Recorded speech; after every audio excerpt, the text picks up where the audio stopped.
Welcome to the IDP Hunter podcast on the IDP Center. We're going live tonight, Jamie. Once again, we're going live. We're going to talk about offensive streamers because waivers probably already happened in most leagues, right? For the most part, yeah. Some might run tonight into tomorrow. So if you're catching this live, you might be able to catch some waivers. I have a couple leagues like MFL, I'm still waiting for them to happen, but most of mine have happened. So I don't know your basis for streamers, but anything under 33% or less, I will kind of post them here. But anyway, what's up with you? Not much. Just having some fun. Week 2 is in the books, and we're looking forward to week 3. Heck yeah! And on that note, let's talk about the leaders on defense. Let's talk about those quarterbacks. What you got, Jamie?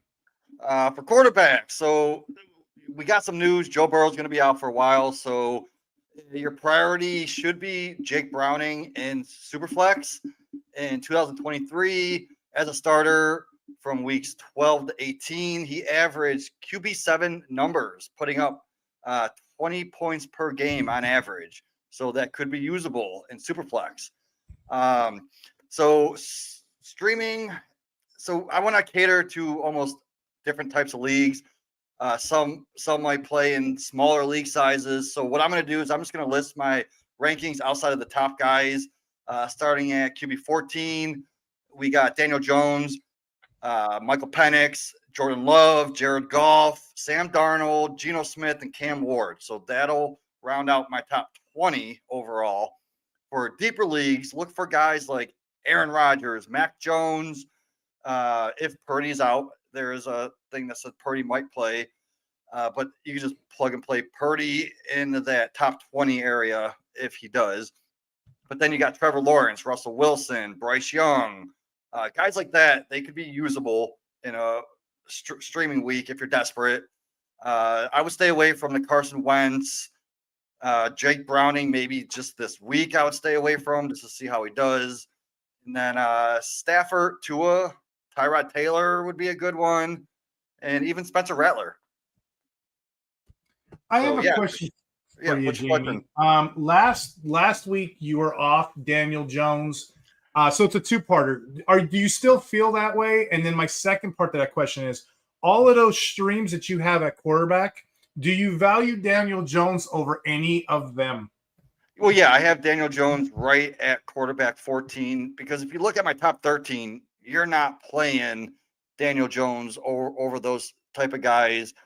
I didn't even write them down. Let me pull up my spreadsheet real quick.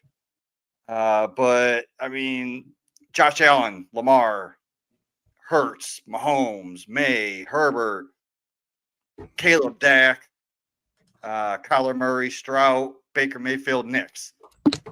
There's no way I'm going to start Daniel Jones over any of those guys. I know he is QB2 on the year, but so was Derek Carr last year after 2 weeks. And look what happened to him. He fell off. Last week I was a little bit off of Daniel Jones just because of the defense he was going up against, but he proved he could put up those numbers with those rushing yards. So I'm not giving up on him yet. That's why he's right at that 14 area for me. Gotcha. That makes sense. Any other QBs, or do we want to move on to defensive linemen? I nailed all the QBs all the way up to 30, I think, top 30. And I think we have a question in the chat. Would you pick up Tyrod Taylor or hope for Mariota? No, I am not playing Mariota. I would just go for Tyrod Taylor.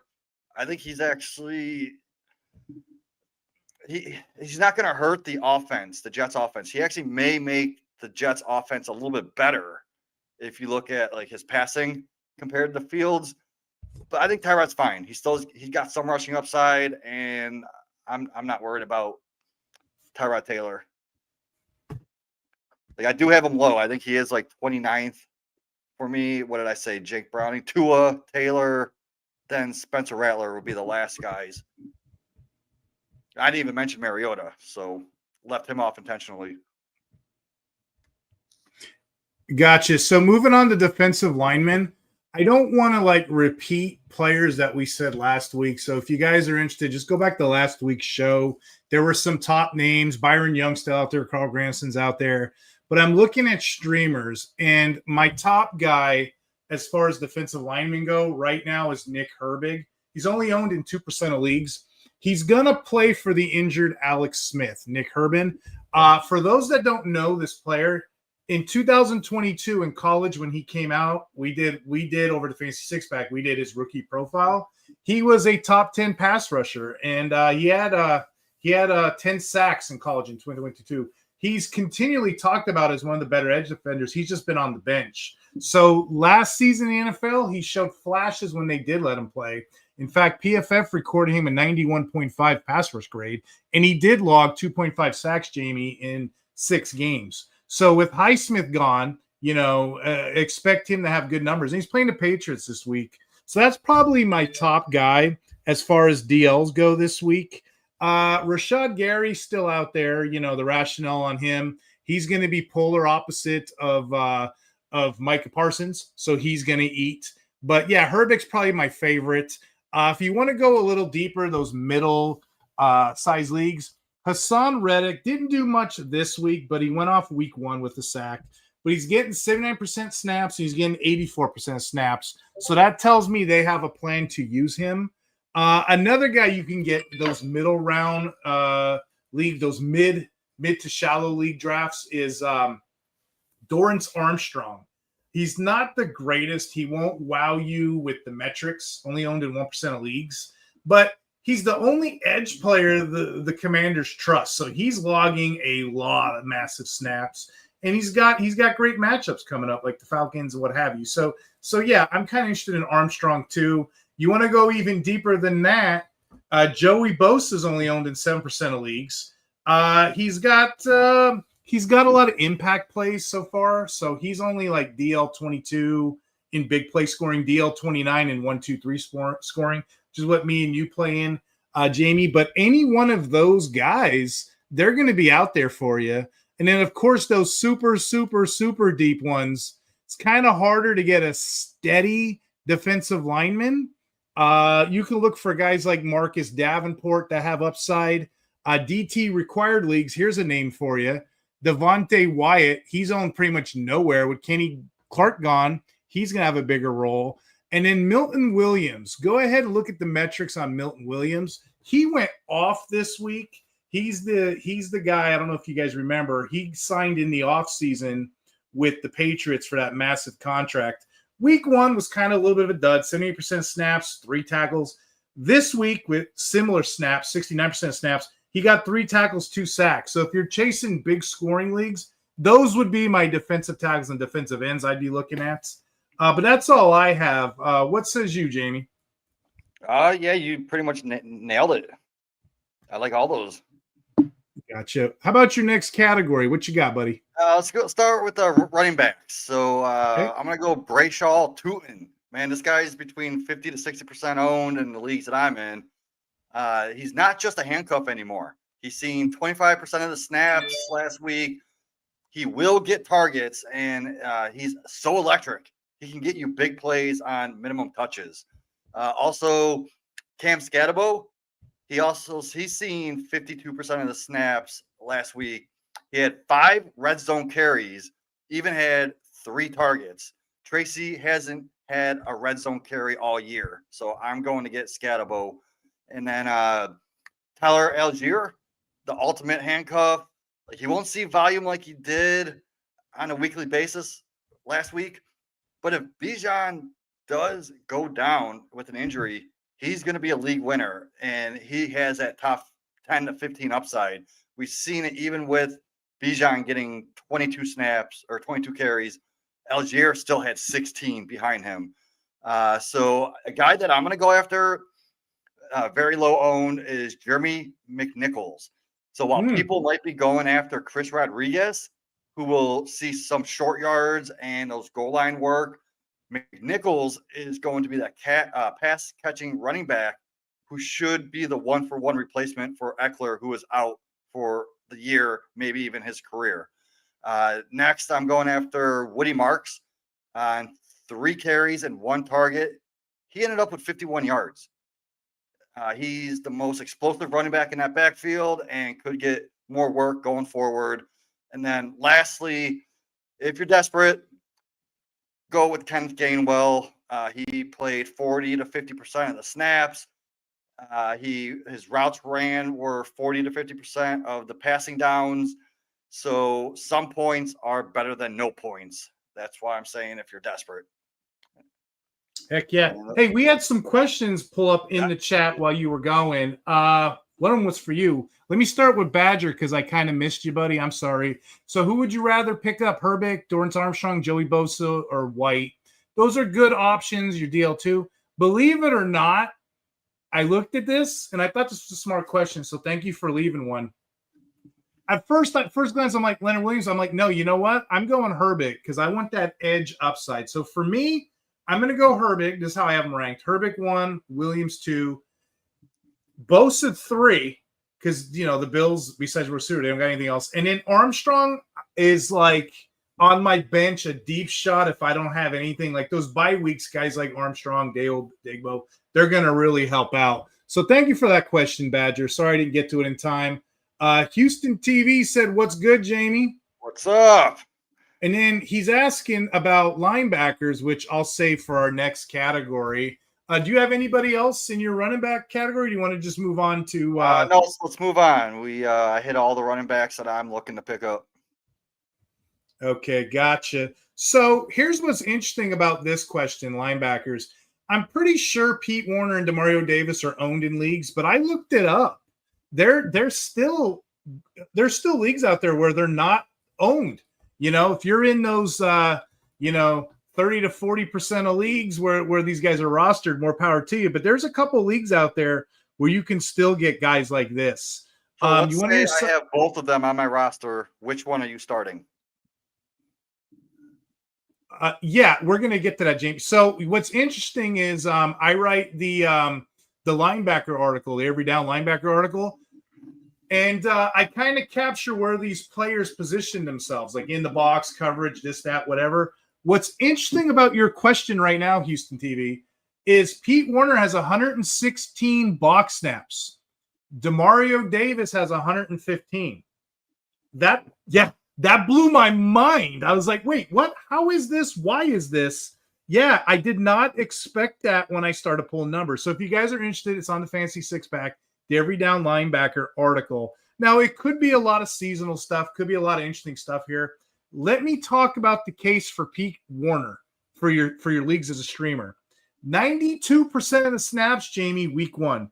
Week 2, 88.6% of snaps. 14 tackles in 2 games, a 1 sack. He traditionally is not a sack guy. He's not. He's usually just a tackle guy. This is an interesting question because it begs the question, is Pete Werner a 3-down player right now? He's usually a 2-down player. Usually it's a no-brainer. Demario Davis would be the answer. But is Pete Werner a 3-down player now is the question. I'm going to say yes, borderline. So the way I would rank these is Demario Davis is my guy. He's my 1.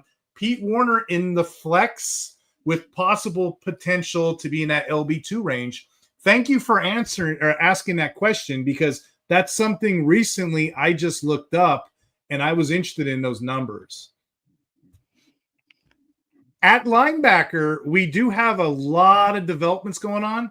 You got a lot of LB2s that won some battles. I'm not going to go over all of them because we did that last week and it's in the articles. But there are some players out there that you can pick up as LB2s. There's also some guys that have potential to be LB1s due to injury. We're going to start the Bears. The Bears have TJ Edwards, who's out. He's hurt. Noah Sewell jumped in there. He's only owned in 12% of leagues, okay? Your league mates may not be paying attention yet to Sue because last week he only had 61% of the snaps and just 4 tackles. But after Edwards went out, he got them all, as evident as the following week, the week 1, where he actually went off. You can get Sewell and a couple places too, Jamie. You can still get Eric Wilson. So those are 2 big buys for me. So I think I would rank it Sewell 1, Wilson 2, based on the injuries. Those are guys I want in those mid-ranging leagues. Small leagues, you're not going to really have anything. Maybe a Devin White and Mac Wilson. We've already talked about those guys. Deeper leagues, it gets a little bit trickier at linebacker. It really does because you're looking for the next man up. You're looking for stuff with upside. I don't have a whole lot unless you see a Cedric Gray only owned in 2% of leagues. He's been the LB2. Here's a name for you, Jamie. This will be my last one. Justin Strenard, Strnad. That's a player I get in 32 team leagues. He's owned in 2% of leagues. He's another one of those LB2s that steps up because Greenert's been hurt.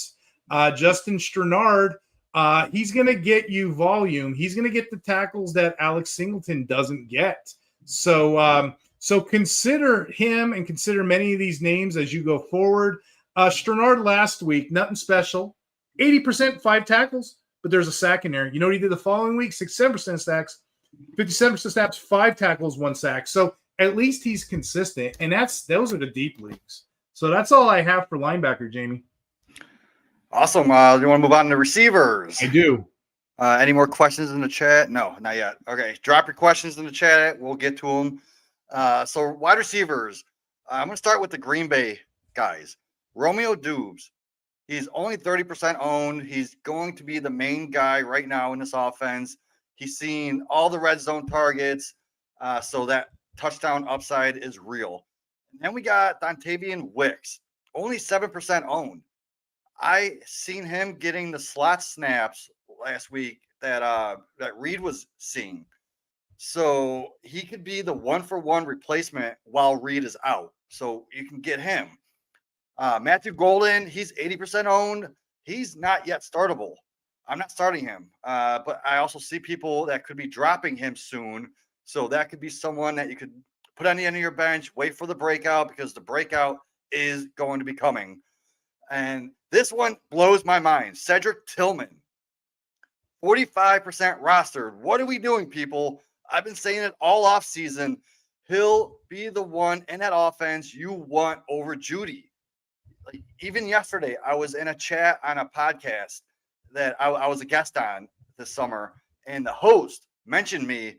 He gave me props for touting Cedric Tillman over Judy all offseason, and he apologized for not being on Tillman. So go get Tillman. He needs to be up there.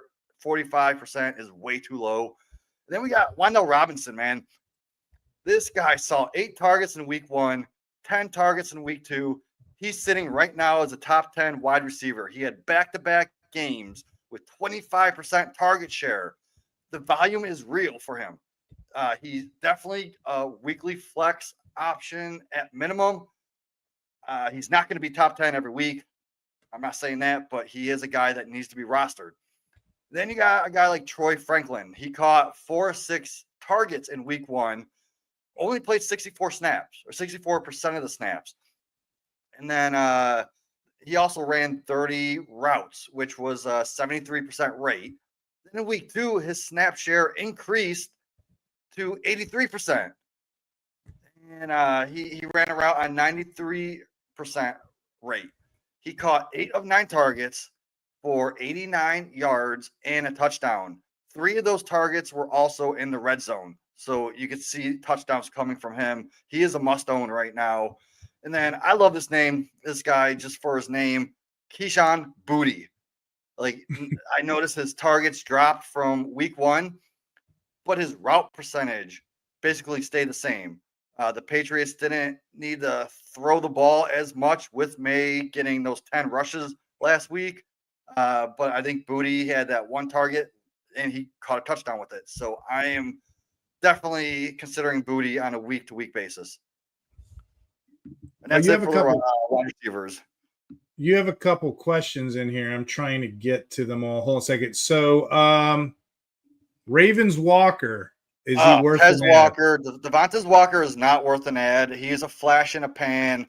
I talked about it yesterday on the show, and him and D-Hop, got those touchdowns. I'm not willing to even waste a roster spot on Walker. It's going to go back to Flowers, Bateman. They're going to get Andrews involved. Likely he's going to be coming back. So Walker's maybe the 5th, 6th target on that offense. No interest. Mm-hmm. And then you had, I don't know if this is a personal statement, Choppers, or this is a question. He wants to drop Josh Downs, and he takes him. I'm not ready to drop downs yet. I'm going to give it a few more weeks. I'm not starting them. It's hard to start downs until we actually see the targets, but it looks like Tyler Warren is taken away from downs, getting those like in the middle of the field passes. So give it a week or two, see what happens. Yeah, you got another one there. Panic on Jaden Higgins. Hey, is this a dynasty question? Because in dynasty, hell no, I'm not panicking. But in redraft, I'm not really panicking because the next 3 weeks before the bye week, I want to see his usage and targets because he does have great matchups the next 3 weeks. So pay attention to those, and then you can consider dropping him if he's not getting the targets because he only got, 3 targets week 1, 1 target week 2. If he doesn't see at least 5-6 targets on a week-to-week basis the next 3 weeks, I think you could drop him. And then there was one more. Hold on, let me pull it up here. I'm assuming this is rest of season. It's a who would you rather. Let me see here. Oh, it's Golden Higgins are likely. likely. I'm assuming dynasty. If you want to do them both, go right ahead. It's got to be redraft. Man, I'm gonna go likely just because, like I just mentioned, Golden will have an eventual breakout. Higgins, I'm nervous about. I want to see it over the next 3 weeks. But when likely does come back, he's going to get the same usage that he got last year. So give me likely. Gotcha. Yeah, I have a question at linebacker, and this is a kind of interesting one. How much do I like Sewell is the question. And my choices are Sewell or Dennis. And that's or from Bush. Or Bush, sorry. 3P1C fail. Sorry. Who do I like better? How do I rank them? For this week, believe it or not, Sewell and Dennis are kind of going neck and neck. Jamie, that's another guy. I haven't mentioned him on the show, Dennis, because he's been like streams, waivers all the way back in week 1. So we haven't really mentioned him. He's cutting into Dennis's time. But he's been really, really good. So it's between those two. I have Bush a little bit later, but it's between those two. I will say this. Sewell's opportunity is everything right now. So I'm going to favor him over Dennis by a hair. But as the season goes, I'm going to take Dennis over Sewell because the minute we know more about TJ Edwards or whatever, Sewell's is more, you know how linebacker is. It's more of a volume-based position. And thanks for asking that question. I thought that was a pretty smart question. Any one of those guys, Jamie, I'd be okay with as an LB3 drafted with LB2 upside. You know what I mean? So I like all of those guys, but I'm gonna see what I have in Sewell on that limited snap count. But don't sleep on Dennis either. All right. Any more questions? Not yet. Yeah, drop them in if you got them. Do you want to go? Well, you want to go tight end? Or you want me to do defensive back next? It doesn't matter. You can go DB. Okay. Yeah. We've mentioned on this show before a bunch of players. We've talked to Connors. We've talked to Tyreek Hills. We've talked a bunch of DBs, and it's going to fluctuate during the season. We've talked Cam Curl. There's a guy that I want the audience to know about, and he's a rookie. And it's always great because, rookies tend to get picked on. Xavier Watt is the name. Xavier Watt is starting to show who he is. He's getting an encouraging amount of snaps, both in the box and free. Matter of fact, he has 42.6% of his plays in the box. So I'm kind of excited moving forward as far as what Watt can do. Like I told you earlier, Jamie, I do the every down linebacker. I also do the safety dance report every single week. Love the safety dance. Xavier Watts is featured. The last 2 weeks, he's played 43 box snaps and he's played 11 in the slot. So they're trying to put this guy everywhere they possibly can. And just to remember, if people don't know his college profile, Xavier Watts was a guy, he's a two-way sport player. We're seeing a lot of that in the modern day NFL where these guys are two-way sport players. and all of a sudden they can develop into these great players. He has that potential. I mean, he's the only two-way player that I could think of that has this kind of like upper tier, not named Travis Hunter. You know what I mean? So, but he just doesn't get all the attention. He's next to All-Pro Jesse Bates. That's going to be exciting. And again, the other thing too that I like about these kind of players, they're disposable. He's playing 103%, 100 snaps, and 23 of his 58 were in the box. So I like that. And then last thing, if you don't like Watts, the case for Watts, he's got a 10.3% tackle rate. So Watts for smaller sized leagues. Jordan Battle's my next guy. You're going to look at Jordan Battle's stat line. It's nothing to really write home about. He does have interceptions back-to-back games, so that's kind of inflating his numbers. So you'll see him out there. But as far as tackles and as far as box snaps, you guys aren't seeing it yet, but you will. You will, and here's why. The case for Jordan Battle is his box snaps in 2 games, 34 box snaps. Not that many, but it's 25% of the team's overall box snaps. They just haven't been playing a lot of snaps yet. So the idea is, and I just said this over on the Fantasy and Frame show. The idea is, as the season goes and they get in these shootouts or these long playing games where the Bengals log a lot of snaps, you're going to see a lot more production out of him. You're going to see a lot of that. And let's face it, what do we have coming up this week? We got the quarterback-less Bengals, and we got the quarterback questionable Vikings. So we may see one of those grinded out, a lot of plays in the field, but Battle's a guy. And usually, Jamie, I don't throw analytic percentage over volume. He doesn't have the volume yet, but the numbers are showing me that he could be a guy. So those guys I'll play, smaller leagues to mid leagues if I need a player. Those guys excite me. Going a little bit deeper, though, because I know you guys are looking at deeper leagues. Guys like Jalen Pinnock, the team scheme favors him. We talked about Tyke Smith at other shows. How about in your deepest of deep leagues, you got Craig Woodson or Jalen Hawkins out there? I like Billy Bowman. And if you need cornerbacks, this is going to be my last part here, Jamie. If you really, really need cornerbacks, Dax Hill is always getting picked on everywhere. I'm going to give you guys a cornerback league for a cornerback required league. And this is kind of a sleeper of mine because a lot of people may not be paying attention to this name, or better yet, Jamie, he's hurt right now. He hurt his foot last week. So you may be able to get this guy. The name is Brownlee. He's a cornerback. He plays for the Titans. Again, this is in the deepest of leagues. You can get Brownlee. He's playing a lot of snaps. He's playing a lot of the snap count. He's getting a lot of tackles. Let me just pull him up real quick. Jarvis Brownlee's the name. He had 99% snaps week 1, 9 tackles. He had 87% of snaps last week, 8 tackles. I'm trying to pick him up in like my deep places, like my 32-team leagues and whatnot. I'm trying to pick him up as like a $0 waiver claim because, like, again, people don't pay attention to corners or they're not required to play him, or it just may not be deep enough.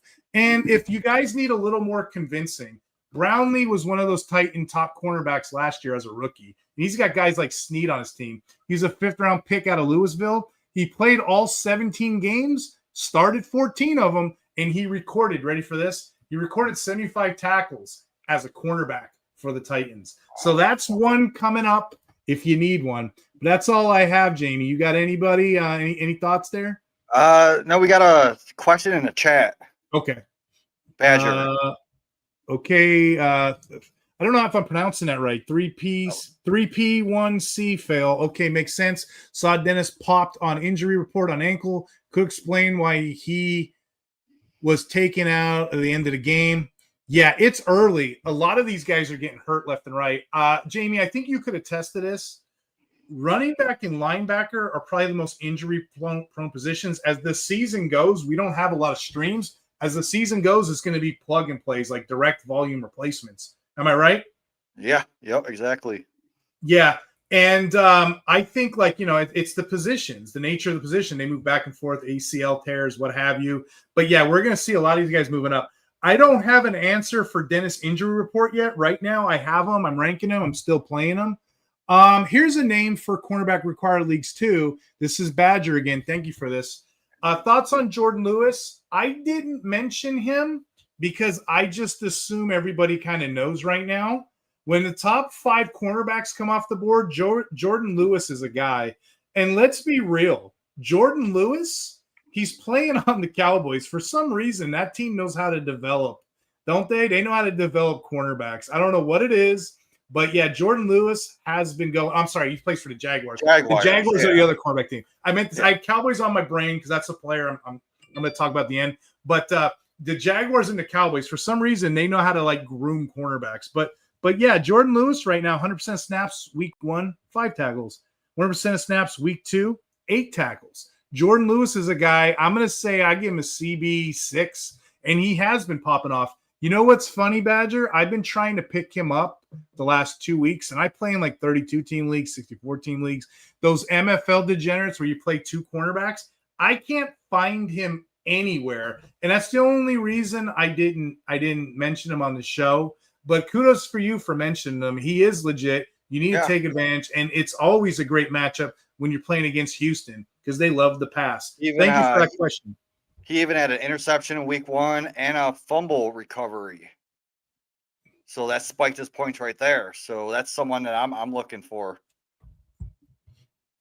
Yeah, I actually had the Cowboys on the brain because there are signs of life, guys, with Jack Sanborn. That's who I was going to talk about at the end. There are signs of life. I know there's a lot of places that are punting them. I know this is a stream show. I know people know who Jack Sanborn is, but I have a couple leagues where people are just straight mad at what happened with Jack Sanborn. For those that don't know, Jack Sanborn was in the offseason. He was supposed to be the green dot. We've seen OTAs. But again, and Jamie said this too, hey, hold on, let's tap the brakes a little bit. Kenneth Murray was also doing it in team practices. So they both had a chance. Come week 1, Jamie's the only Paisan out there that knew. You're like the brainiac, right? You knew Kenneth Murray's your guy, and then Sanborn was getting limited snaps, right? So this is how it played out. Week 1, Jack Sanborn, 76% of snaps, 6 tackles. It's meatloaf. I need a little more sizzle. I need about 90%. 90 to 100% is my benchmark when I'm playing linebackers, right? Last week, signs of life, Jamie. 84% of snaps, 8 tackles. So again, we get this guy a couple more plays on the field, a couple, 2, 3 more tackles. He's relevant again. So if you guys have the benches, go ahead and plug them in. Go right ahead. Nothing wrong with that. I don't have anything else. Do you have anything else, Jamie? I know you want to talk bets. Well, I think we got tight ends real quick. Oh, I forgot. I'm sorry. There's not many, honestly. I just want to mention Juwan Johnson. Right now, he's 75% owned. He is a must-add. He's the number 2 tight end on the season right now. Plug and play until we see otherwise. I have him ranked 11th this week, and I think he could even outproduce that. So in like a 12-team league, he's a tight end 1, top 12. Harold Fannin, 67% owned. So if you're in like a shallow league, I still think you should add this guy because he's also a top 10 tight end on the year. He dropped off slightly from week 1. However, he ran 4 more routes last week than he did in week 1. So that's a good sign that the Browns are just going to keep using him and get him more involved as the season progresses. And this guy, Jatavian Sanders, only 11% owned. So this is the guy that most people are going to go after. Go get him. He caught 7 of 9 targets for 54 yards. And 4 of those targets were in the red zone. So the touchdowns will be coming. He's getting the targets. He's seeing the volume. Go grab Jatavian Sanders. He could jump up into the top 12 at any given week. So that's it for tight ends. There's not many out there right now on the waivers that I would really want to start. Not really glamorous, right? Yeah. So we got another question in the chat. What do I do with Mark Andrews? Do I still hold? Ooh, that's a Jamie question all day long. You have to hold him. I know last year he had a slow start. It was because he had that car accident, and so I gave him the benefit of the doubt. As soon as he got healthy, I think after week 6 he was a top 5 tight end the rest of the year. So maybe he's just having a slow start. I'm still holding him, but you need to have a backup plan. So maybe go grab a Jatavian Sanders, like I mentioned, start him until we see Mark Andrews getting the targets. All right, my friend, what do you have for bets? Oh, I love betting. You know me. So I'm going to start with the Los Angeles Rams and the Philadelphia Eagles. The line is Eagles minus 3.5 points. I'm betting the Eagles on that minus 3.5 all day because the Eagles offense is just too damn good. Next, the Cincinnati Bengals at the Vikings. What do we have here? We have a game where a backup quarterback is facing a backup quarterback. Plus, Aaron Jones is now injured. So I see a low scoring game. The over under is 41.5 total points. I'm going to take the under on that 41.5 total points. This is a fun one. It's a 4-leg parlay at plus 293. Money lines. Take the Chargers, take the Colts, take the Bucks, and take the Packers, all winning for the money line because the Chargers are facing the Broncos, the Colts are facing the Titans, the Bucks are facing the Jets, and the Packers are going to crush the Browns. So that's an easy 4-legger for me. And if you're listening to this before the Thursday night game, just add in the Bills money line because that boosts the odds to plus 339. So right now, what do you think about those, Steve? Do you see all those teams winning? Yeah, I mean, like winning their betting line. Yeah, I do. I love those bets. I actually got 2 IDPs and I got 2 games. Which would you like first from me? Ooh, let's go with the games because I Okay, got a few more that I'm going to talk about for the betting lines gotcha. players. So I'll just throw these in because usually it's hard with IDP because you said it yourself. I mean, those lines aren't even set yet, so they're more like conspiracy theories at the moment. But the Dolphins at Bills game, I'm going to go Bills to win more than 12.5. There's not a lot to that. Josh Allen's going to dominate the game. The Dolphins haven't been that great of a team. They're going to run the ball start to finish. They're going to beat up on the Dolphins. The only chance the Dolphins have in this, in my opinion, is if they run the ball or get the ball out quick. But I think the Bills are going to be up on them so quick that they're going to be playing from behind. And that team makes a lot of mistakes. So once again, I'm going to take the Bills to win by more than 12.5. And then I'll give you guys one more. I'm thinking about the Cowboys and Bears matchup. Shockingly, I'm going to say over. It's over 49.5 right now, combined points.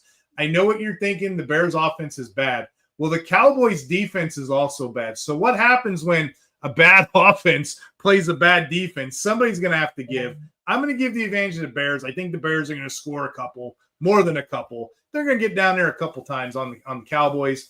On the other side, the Cowboys offense, say what you want, they're not too shabby. They put up 20 points against the Eagles. They did. So they're going to get at least 20-some plus, and then the Bears are going to get 20 plus. So it should be close to that. It should be close to that combined stat line. So I'll give it the over 49.5, and then the other one I'm going to go the over as well. Jamie, a lot of over bets, huh? Yeah, I love Thursday night bet with the 12.5 for the Bills. I thought I wrote that down. I guess I didn't. Yeah.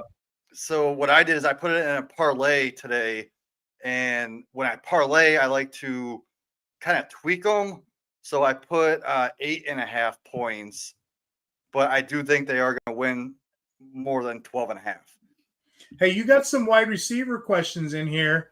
Bronson H.A. apostrophe. I don't know how to say it, so I didn't want to. Hey, there he is. Okay. Hey, he wants to know, you want to trade Cup for and DJ Moore for some JSN? I know what I would do. What's your thoughts? I would do that. Yeah, deep leagues we play in, yes. Maybe small leagues, I'm not sure, but I like the idea of having JSN in my lineups. I But he really like also, that.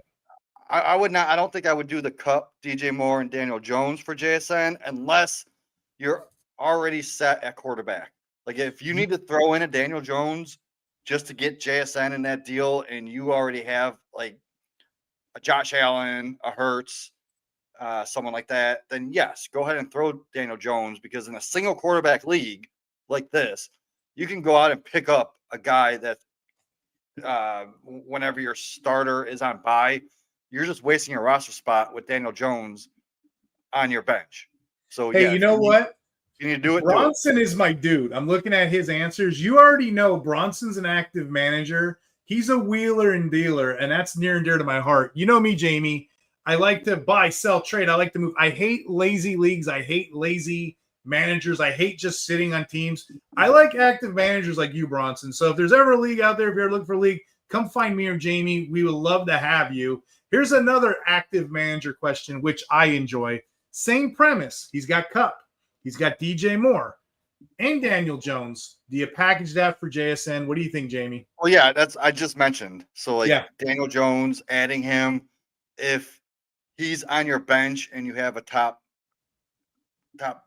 quarterback already, like Allen or someone like that, you just put him in as a throw in. So yeah, do it. Keep the questions coming. We're on the betting part, so you know we're almost done. So we're gonna keep going while you guys have questions. You know. So also for the Thursday night game, I want to mention that Waddle is dealing with some kind of a shoulder injury. I do think he plays, but I also like Tyreek Hill anytime touchdown. It's at a plus odds at plus 175, and I even bet that in a parlay with James Cook touchdown. James Cook touchdowns at minus 175. So it boosts the odds to a plus 330. So go ahead and take the Tyreek touchdown and the James Cook touchdown. I also like Tyreek over 6 catches. And I wouldn't even bet an eye if Tyreek got over 90 yards, 90 to 100 yards. So you could even bet that. So if you're hearing this before the Thursday night games, go ahead and put that in for a few bucks. Let's see. I got a few others, but they're not set. So we got a question. Lollygagger back in the chat. He plays in our 32 team league. I believe this is him. That one we play where you automatically get a quarterback and it's in your flex. He's asking a rest of the season question. I'll let you take it. So this is fun. This is a fun question. I was off Tyreek Hill at his ADP. He was going right around Higgins, right? And right now with Joe Burrow out for almost the rest of the season, at least 12 weeks. If you look back when Jake Browning was quarterback in 2023, T. Higgins only had 2 games from week 12 to 18, 2 games with were starting within the top 10. The rest were outside the top 30. I don't even think he hit 10 points in the rest of those games. And then you look at last week, he had caught 1 target from Jake Browning on 5 targets. Yeah, it was for a touchdown, so he got lucky. So I'm going to take Tyreek Hill just for the volume. Rest of the season, give me Tyreek over Higgins because Higgins, I think he averaged back in 2023 with Browning, he was wide receiver 28 on average. So yeah, give me Tyreek Hill. Follow-up question from same owner. Jake Browning or Carson Wentz? I think I know your take, but I'd like to hear it. Well, I know you must have been just tuning in because we did go over tight ends earlier. I listed my top tight ends from 14 all the way down to 30. And Wentz and Browning are super, super close. I'm gonna go Browning. See, rankings are different than like start sits. So I did rank Wentz 1 or 2 spots over Browning, But if I had this decision, I would just take Browning just because he has the better weapons.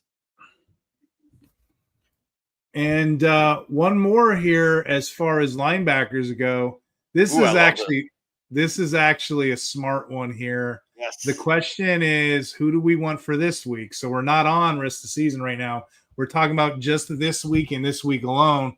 Do you want Terrell Bernard or do you want Dotson? So this is a case of a guy we drafted high, a guy we like, versus a guy who we weren't even sure if he was going to even start because Willie Gay was getting all the press with the Dolphins, ends up getting a green dot, and he's been productive. I don't know if you have a take here, but I'm actually going Dotson. That's what's kind of shocking about this here. I'm going Dotson over Bernard. Bernard just hasn't been hitting it. He hasn't been hitting his numbers. And, I mean, he'll bounce back, don't get me wrong. But 4 tackles last week, 3 the week before, I can do better. I mean, if you have the luxury of putting him on your bench until we see better days, Dotson right now, meanwhile, 13 tackles week 1, 9 tackles week 2. So context does matter with these players. I know to the untrained eye, you want to say Bernard so bad, but until I see it, I'm going to roll with Dotson. You, Jamie? You know me. I was on Dotson all offseason. I think I drafted him in almost 100% of my IDP leagues. You even tried to trade for him in one of our leagues, and I wasn't giving him up because I love this guy so much. So give me Dotson. Yeah. And then we have another question in the chat. Levante David or Dennis, or what was the other name there? The other name over Bernard. Or Bernard. Yeah. So these are all, Dennis is sucking down. He's taking in a lot of David's play. And then you have Bernard. As I mentioned, Bernard, I'm a little bit worried about Bernard right now. It's just I need to see that he can do what he did 2 years ago. But between those players, between all of those guys right there, you're I got them all after 20, shockingly. I'm going to stay David. I like David. I'll give you David first. I'll give you Dennis second. I'll give you Bernard third. Even though in my mind, I really want to say David, Bernard, Dennis. I'm just going off of production right now. But David's your clear-cut one for the time being. But he hasn't played. If you pull David numbers up, he hasn't played like his typical self. He's got 100% snaps last week, 2 tackles. But the week before, 100%, 9 tackles. So just be mindful. This stuff's going to change week to week. I don't really get into rest of season stuff. I had a lot of those on the last podcast I was on. I don't get into it until about 3-4 games into the season we start compiling data. Right now, it's more like guesswork, who we think, who we like, who we're going with. But that's an excellent question too. But yeah, I'd go David out of that group. Yeah, right now you just got to go week. You just got to go week to week right now until we actually get that data. And that even going after that, it's also going to change week to week. Mm-hmm. So for another betting line, I was looking at some data. The receiving lines aren't out yet for this one, but CeeDee Lamb and George Pickens, they're facing the Bears. The Bears, right now, they're dealing with some injuries, right? They've given up the most fantasy points to wide receivers. So Lamb has a strong target volume already. And this is seen as one of the best matchups for him so far. So I am going to take whatever yards they put. I'm taking the over for Lamb, and I'm also going to take the over on Pickens. But I'm also taking the over on Lamb's catches. So whatever they set that line, just remember over on Lamb, over on Pickens. What do you think about that for the Bears versus the Bears? I didn't see that coming on the Pickens part. I was with you the whole way, but I guess that makes sense when you rationalize that. Yeah, there you go. Well, Pickens is going to get those long touchdowns. Mm-hmm. Pickens, I'm not taking the catches. Yeah, so like the catches for Pickens, I don't know, but I can see him getting the yards. But Lamb, the volume and the yards are going to be there. So I only have 2 IDP bets, and it's rough doing these shows so early. I mean, you eloquently told me as well, right? The betting lines aren't out yet, especially for IDP, right? Yep. It's really hard to kind of like nail that in. So I'm going to give you two things I'm thinking about, okay? There is a Thursday night bet that's in right now. It's on DraftKings. It's asking you Brady Chubb, how many sacks that he'll get against the Bills. I was thinking about this for you guys, man. I'm going to say none. If you look at Bradley Chubb, if you look at him, he's not drawing a lot of snaps. Again, our benchmark, we want at least 70 plus snaps. Week 1, 55 snaps. Week 2, 63. Now I'm going against the grain. He's gotten a sack and sack each week. So I guess that's why this is a popular bet. I'm going against it. If you look at the way this game's going to play, the Bills have been running the heck out of the ball. It doesn't look like it on the snap line. It doesn't, because Josh Allen has 400-yard games, 300-yard games, whatever. But they're a top 10 rushing attack, so they're going to run the ball down their throat, hindering the player and his small snap percentages ability. And then on top of that, I believe they're going to be ahead, right? So they're not going to give Chubb enough pass opportunities to get to his line. I mean, he may get a lucky sack, but I'm going to say none. What do you think, Jamie? Is that too spicy? No, you're 100% correct, because good luck catching Josh Allen. So I have a bet that I put in earlier. Josh Allen 40-plus rushing yards, because he has that rushing ability. I also think Josh Allen gets a rushing touchdown. So you can even parlay 40-plus rushing yards with a rushing touchdown. And I also think Josh Allen, I think his yards set at 240 plus. But you could downgrade that to like 220, just because, the Dolphins secondary is horrible. But when I parlay stuff together, I like to tweak it a little bit. So 220 plus passing for Allen, 40 plus rushing, and a anytime rushing touchdown. Give me that all day for Josh Allen. So my last one here, there is a guy who hits my metrics. That's Trey Hendrickson. Weeks 1, 75% of snaps, 1 sack. Week 2, 72% of snaps, 1 sack. He's the sack leader from last year. He's getting the Vikings right now. You have Carson Wentz and a bad offensive line of the Vikings. One thing the Bengals can do very well, they don't do much well, but they can pass rush, right? So, put Wentz as a sitting duck back there. I'm going to go and line him up against the best pass rusher the Bengals got, Trey Hendrickson, which, by the way, when Wentz came over to the team, it was August 24th. He hasn't even been there very long, and he's starting. So he's going to be very rusty, very inexperienced. So that's the bet I want. I want Trey Hendrickson to get a sack here. It's not out yet, guys, so just remember this. When do you think that bet will be able to be locked in? Like Friday, Saturday night, Jamie? You can probably check it out tomorrow or Friday. Yeah. Yeah, this is all premeditated early. If everything stands to reason, those are two solid ones that I feel comfortable about. And then the 2 game matchups, I just think it's gonna go bread and butter, what we're saying. So I got one more for y'all. Okay. Drake London. She's going against Carolina. Carolina has been weak versus wide receivers, and London is going to bounce back from week 2. Like week 1, he saw 30+% of the target share. Last week, he only saw 19% because they didn't pass that much, right? So this week, I think he's going to bounce back. He's going to get that 30 to 35% of the target share. So I'm taking the over on his yards and catches when the line comes out.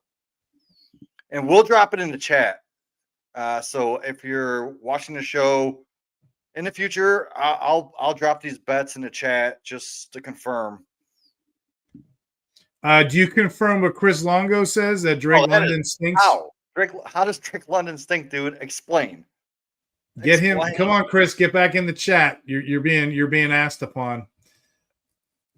And I guess we can both answer this. J.C. Horn is a pretty good cornerback. If you pull his numbers, which I don't have in front of me, he matches up against the best and he holds his own. Are you scared at all, Jamie? Are Well, you no, scared that J.C. Horn's going to be shadowing Mr. London? well, how much do cornerbacks actually shadow? Maybe 50, 55% of the time. I, I'm not scared of So, J.C. Horn. so if you say 50% of the time, are you worried about that? Any of that cutting into Mr. Horn, not Horn, Mr. London's time at all?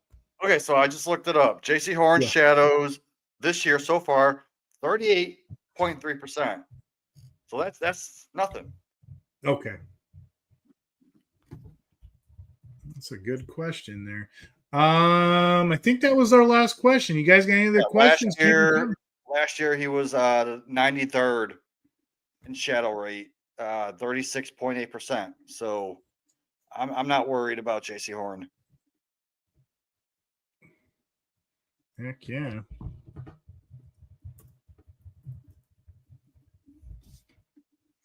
Yeah. Any more Oh, we questions? got We're about at the yeah. hour mark here. What's up with Brian Tracy? There it is. Brian Tracy.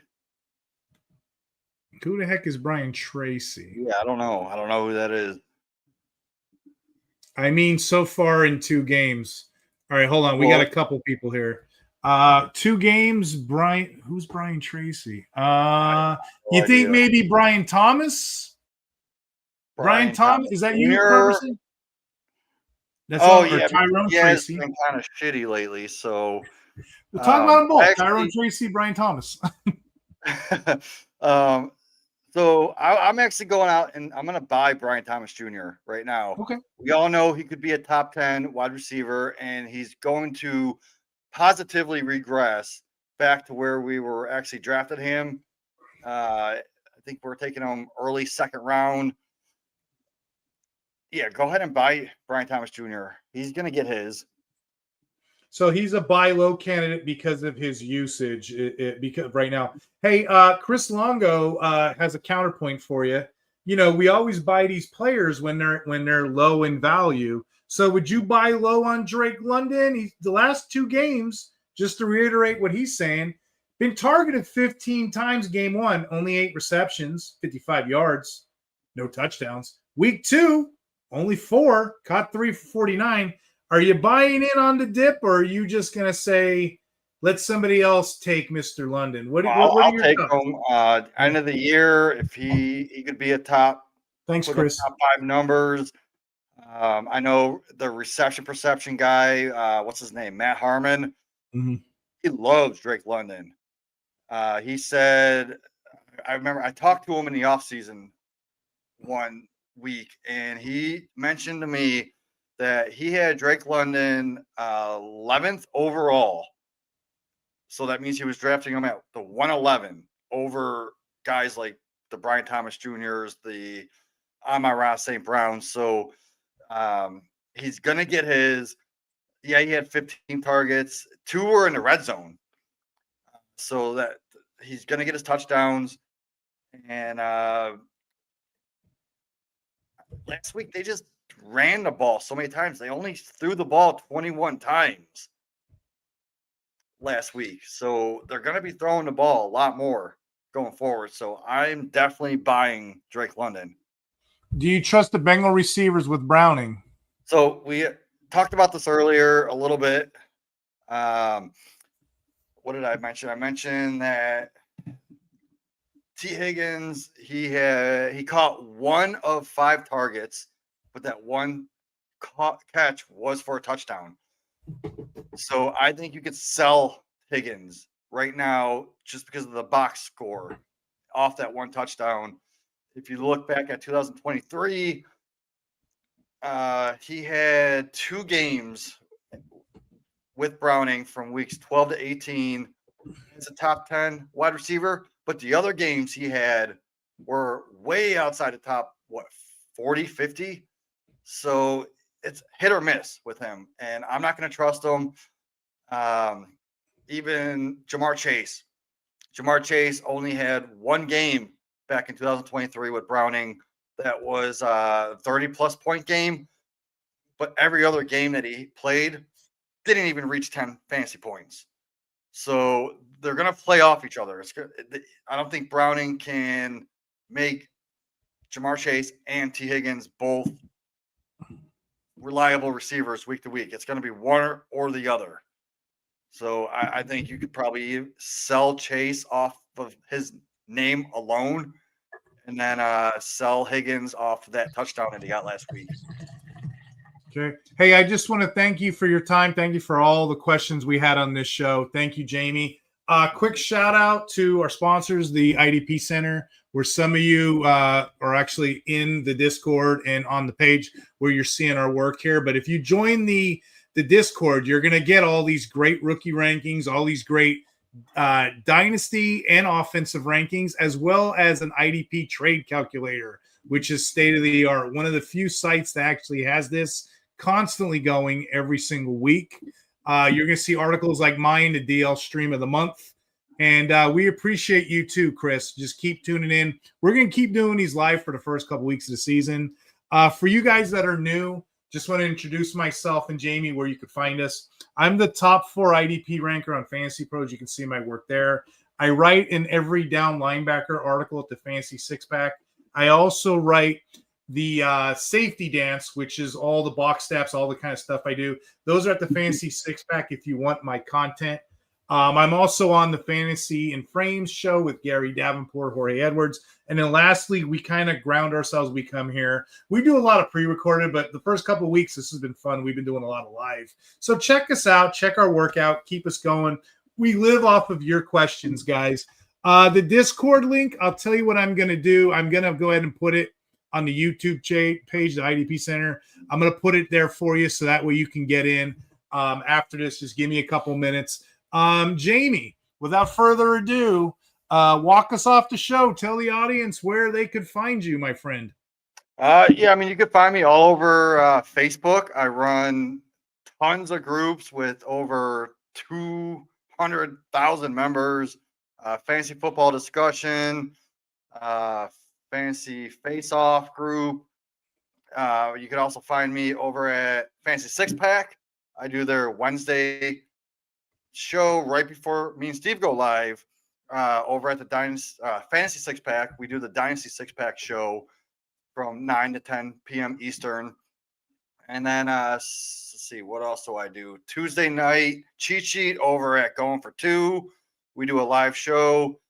And Sunday mornings, I'm here every Sunday morning before the games at Going for Two.